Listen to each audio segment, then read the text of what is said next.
নমস্কার, আমি জ্যোতিষ সম্রাট শ্রী অভিজিৎ শাস্ত্রী। দর্শক বন্ধু, দৈনিক রাশিফল নিয়ে আলোচনার অনুষ্ঠান।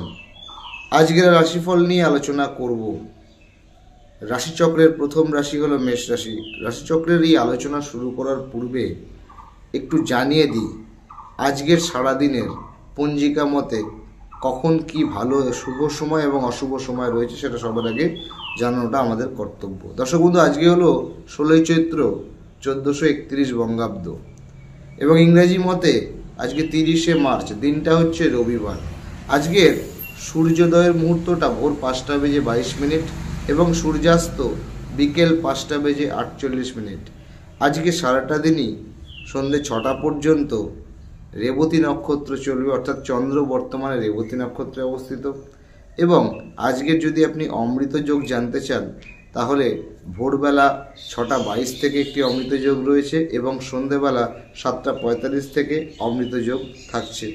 এছাড়াও রাহুর কাল, যেটাকে না বললে নয়, রাহুর কালে আপনারা জানেন যে কোনো শুভ কাজ করা কিন্তু নিষিদ্ধ, অর্থাৎ রাহুর কাল চলাকালীন আমাদেরকে কিছু কিছু কাজ, ভালো কাজগুলোকে অ্যাভয়েড করতে হতো। সেই রাহুর কাল বলছে কখন? রাহুর কাল চলবে বিকেল 4:15 থেকে 5:47। 4:15 থেকে 5:47 এই সময়টা কিন্তু রাহুর কাল চলবে। এবং আজকে সারাদিন শুক্লপক্ষের প্রতিপদ তিথি, অর্থাৎ এটা হলো নন্দা তিথি। এবার একটু গ্রহদের সম্বন্ধে বলে দিই, গ্রহরা কে কোথায় রয়েছে সেটা না জানতে পারলে আবার রাশিফলটা ঠিক জমে ওঠে না। গ্রহদের মধ্যে সবার আগে বলবো মীন রাশিতে অলরেডি কিন্তু শনি গ্রহের সঞ্চার হয়েছে, এটা আমি আপনাদেরকে আগেও জানিয়েছি। তো মীন রাশির ঘরে বর্তমানে কিন্তু 6টি গ্রহ, রবি, চন্দ্র, শুক্র, শনি, বুধ এবং শুক্র, রাহু, অর্থাৎ এই 5টা এবং একটা, মানে 6টা গ্রহ এখানে টোটাল এই মীন রাশিতে কিন্তু আজকের দিনে অবস্থান করছে। যার মধ্যে শুক্র এবং বুধ গ্রহ কিন্তু বর্তমানে বক্রী অবস্থায় আছে। তাই 6টা গ্রহ একত্রে মীন রাশিতে রয়েছে।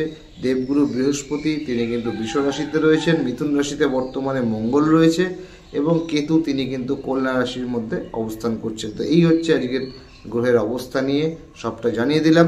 আলোচনা করব রাশিচক্রের প্রথম রাশি, সেটা হচ্ছে মেষ রাশিকে নিয়ে। মেষ রাশিদের কয়েকটা উল্লেখযোগ্য বিষয় আজকে 30শে মার্চ তোমাদের জন্য কি থাকছে, সারাদিন কি হতে পারে, কি করতে হবে আর কি করতে হবে না, সবটা একটু ছোট্ট উপায়ের মাধ্যম দিয়ে বলে দিই, ছোট্ট একটা এপিসোডের মাধ্যম দিয়ে বলে দিই। সবার আগে বলবো কর্মক্ষেত্রে আজকে চেষ্টা করো, কাজের ক্ষেত্রে নিজের প্রতিভা দেখানোর চেষ্টা করবে, কারণ কর্মক্ষেত্রে আজকে নিজের প্রতিভা দেখানোর জন্য একটা উল্লেখযোগ্য দিন। এছাড়া যারা ব্যবসা করছো, ব্যবসা ক্ষেত্রেও আজকে চরম সফলতা আসতে পারে। কিন্তু পাওনা টাকা আদায় করার বিষয় নিয়ে, এই বিষয়কে কেন্দ্র করে একটা বচসার মধ্যে জড়িয়ে যেতে হতে পারে এবং সেক্ষেত্রে আইনত কিছু জটিলতারও সম্মুখীন হতে হবে। প্রেমের ব্যাপারে মেষ রাশিদেরকে বলছি, প্রেমের ব্যাপারে আজকে প্রচণ্ড সতর্ক হয়ে সিদ্ধান্ত নেবে। আপনার কোনো একটা ভুল সিদ্ধান্তের জন্য একটা সুসম্পর্ক যেন কোনোভাবে ভেস্তে না যায়, সেদিকে নজর রাখতে হবে। আরেকটি খুবই ইম্পর্টেন্ট কথা, যেটা মেষ রাশিদের জন্য না বললে না, সেটা কি, তোমাদের আজকে উচিত হবে এক্সপেন্সের ব্যাপারে, অর্থাৎ খরচের ব্যাপারে একটু নিজেদেরকে চেক করে চলা। অত্যাধিক আনএক্সপেক্টেড এক্সপেন্সেস আজকে হয়ে যেতে পারে। দিনের শেষে মনে হবে যেন আজকে প্রচুর টাকা খরচ হয়ে গেল, সেটা যাতে না হয় তার জন্য খুব সকাল সকাল বিষয়টা বলে দিলাম। পিতা মাতার বা পিতৃতুল্য কোনো ব্যক্তির শারীরিক ক্লেশভোগ হওয়ার সম্ভাবনা এবং তার জেরে একটু মানসিক চিন্তাটা বৃদ্ধি হতে পারে। তো দর্শক বন্ধু, আজকের দৈনিক রাশিফলের অনুষ্ঠানে মেষ রাশিদের জন্য এই কথাগুলো যা যা আমার বলার ছিল সব বলে দিলাম।